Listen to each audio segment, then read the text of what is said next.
နေရမဲ့ကံနေကုန်လို့ကိုဘဝနေဝင်ခြင်းရောက်ပြီပိဋကရေပဂရိနေကြီးကတော့လူသားတိုင်းအတွက်တစ်ချိန်နဲ့ဝင်သွားတာတတ္တဝအသီးသီးရဲ့နေဝင်ခြင်းကတော့ဘယ်တူနိုင်မှာလဲဗျာဟိုလူကတော့နှစ်ပေါင်း80ကျမှနေဝင်မယ်ဒီလူကတော့90နဲ့နေဝင်မယ်ဟာဒီလူကတော့20လောက်နဲ့နေဝင်မယ်တချို့တို့လာသားလေးလောက်နဲ့နေကစောစောစီစီဝင်သွားရော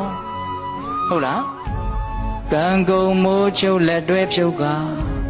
ပဂတိမိုးချုပ်တာကတော့အချိန်ကြမှချုပ်တာ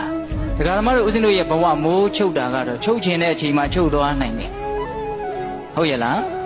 အဲ့ဒီလိုမိုးချုပ်တဲ့အခါမှာတွဲထားတဲ့လက်ကလေးတွေကိုမဖြုတ်ခြင်းလဲဖြုတ်ဖြုတ်ခြင်းလဲဖြုတ်ကိုကအတင်းဆွဲထားလဲဟိုကဇွတ်ချုပ်ပြီးတော့သွားမှာပဲဟုတ်လားကံကုန်မိုးချုပ်လက်တွဲဖြုတ်ကသုတ်သုတ်လျှောလျက်ခရီးနှင်သည်အဲ့ဒီအချိန်မှာခတ်တုတ်တုတ်ပဲအချိန်မရှိဘူးဟုတ်လားနှုတ်ဆက်ချိန်လည်းမရှိဘူးအလွမ်းသေးချိန်လည်းမရှိဘူးတချို့တို့ပြုံးကနေတိုင်းကနေမရှိတော့ဘူးတဲ့ခကြီးထွက်သွားတာမမြန်ဘူးလားမြန်နေဇရက်ဘောကဆင်းသွားတာမမြန်ဘူးလားမြန်နေကံကုန်မိုးချုပ်လက်တွဲဖြုတ်ကသုတ်သုတ်လျှောလျက်ခရီးနှင်သည်အချိန်မရှိဘူးအချိန်မရှိဘူးသွားချိန်ကြရင်မြန်မြန်သွားရတယ်ရက်နေတော့ဆင်းရမှာဆိုရင်ထိုင်ချိန်ထိခွင့်မပေးဘူး